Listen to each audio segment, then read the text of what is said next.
வேண்டும். பிரைஸ்லா அல்லேலூயா. நீங்க யாரு சொல்லுங்க, பக்கத்துல சொல்லுங்க. இயேசுவின் தரித்திரத்தினால நீங்கள் பணக்காரர். அல்லேலூயா. இயேசுவின் இரத்தத்தினால நீங்கள் நீதிமான். இயேசு சபிக்கப்பட்டதுனால நீங்கள் ஆபிரகாமின் ஆசீர்வாதத்துக்கு உடையவராக இருக்கிறீர்கள். இன்னும் நச்சரி சொல்கிறேன், எந்த சாபமும், எந்த மனிதனுடைய சாபமும், எந்த தலைமுறை சாபமும் உங்களை பாதிக்கவே முடியாது. பிரேசலா. மரத்தில் தூக்கப்பட்ட எவனும் சபிக்கப்பட்டவன் எழுதிக்கப்படி கிறிஸ்து நமக்காக என்ன செஞ்சிட்டாரு? இன்னைக்கு நாமே நமக்கு சாபம் விடுவோம். நீங்களும் உங்களுக்கு நிறைய சாபம் விட்டுருக்கீங்க தெரியுமா? எப்படி சொல்லட்டுமா? என்ன ஏன் தான் இந்த உலகத்தில் பிறந்தேன், அது ஒரு சாபம். என்னை எடுத்துக்குங்க, எனக்கு வாழவே பிடிக்கல, நான் என்ன செஞ்சாலும் வாய்க்கவே மாட்டுது. உங்களை குறித்து நீங்கள் தீமையாய் பேசுவது உங்களுக்கு சாபமாக இருக்கிறது. ஆனால் கர்த்தர் சொல்கிறாரு, உன் பிதாக்களின் சாபமாக இருந்தாலும், உன் தலைமுறை சாபமாக இருந்தாலும், நீயே உனக்கு இட்ட சாபமாக இருந்தாலும், அத்தனை சாபத்தையும் கல்வாரி சிலுவையிலே நமக்காக ஏற்றுக்கொண்டார். ஹல்லேலூயா.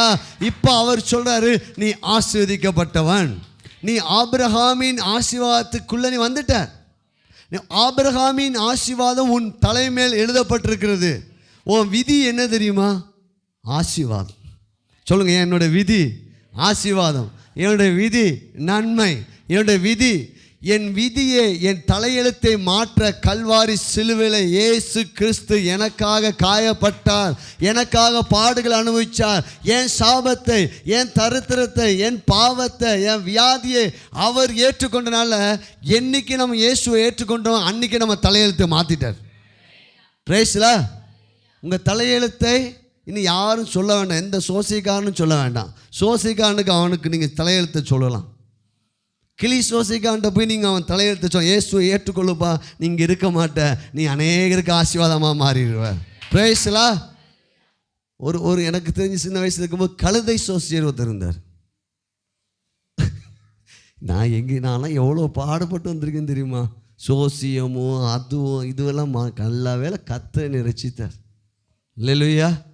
கழுதை சோசியம் அப்படின்னா என்னென்னா, அவங்க வீட்டுக்கு வெளியே கழுதை கட்டியிருப்பார். சோசியம் பார்க்குறவங்கெல்லாம் கழுதையை பார்த்துட்டு உள்ளே வரணும், அப்போ தான் சோசியம் என்ன செய்யும்? வேலை செய்யும். இப்படிலாம் என்னை பாரு, யாரை பார்த்தா யோகா வருமா பாருங்க. அவனுக்கு அவன் கல்லா அப்படி திறந்துக்கிட்டு கழுதையை பார்த்துட்டு பிரைஸ்லா. இப்போ ஆண்டவராக கல்வாரி சிலுவையில் சொல்கிறாரு, என்னை பார், உனக்கு யோகம் வரும். பிரைஸ்லா. அவர்கள் நோக்கி பார்த்து, அல்லேலூயா. அதனால் யார் சாபம் விட்டாலும், யார் என்ன சொன்னாலும் எந்த தீமை உங்களுக்கு நடக்காதுங்க. நீங்கள் ஆசீர்வாதிக்கப்பட்டவர்கள். உங்களுக்கு உங்கள் வாழ்க்கைக்கு இடையில் ஒருவர் வந்து விட்டார். பிரைஸ்லா. அவரை மீறி உங்களுக்கு எந்த சாபமும் வராது. ஆமென். இது நிச்சயமாக இருக்கணும். சில பேருக்கு பயம், இந்த பூசணிக்காய் வெள்ளிக்கிழமை பண்ணி உடைச்சுப்பா, அதை போய் தொட்டுட்டா, முட்டையை உடைச்சி ஊற்றிட்டாங்க, அதை போய் எலுமிச்சம்பழத்தை தொட்டுட்டா நமக்கு இதாயிருமோ? ஒன்றும் ஆகாது. இப்போ ஜூஸ் போட்டு குடிங்க. பிரைஸ்லா. வானமும் பூமியும் அவருடையது, நீங்கள் அவருடைய பிள்ளைங்க, பயப்படக்கூடாது. பிரைஸ். உங்களுக்குள்ளே இருக்கிறவ நீங்கள் போகும்போது உங்கள் பாதை நெய்யாய் பொழியும். உங்களுக்காக நியமிக்கப்பட்டிருக்க தேவ தூதர்கள் உங்களோடு இருக்கிறாங்க. உங்கள் பிள்ளைங்கள் ஆசீர்வதிக்கப்படுவார்கள்.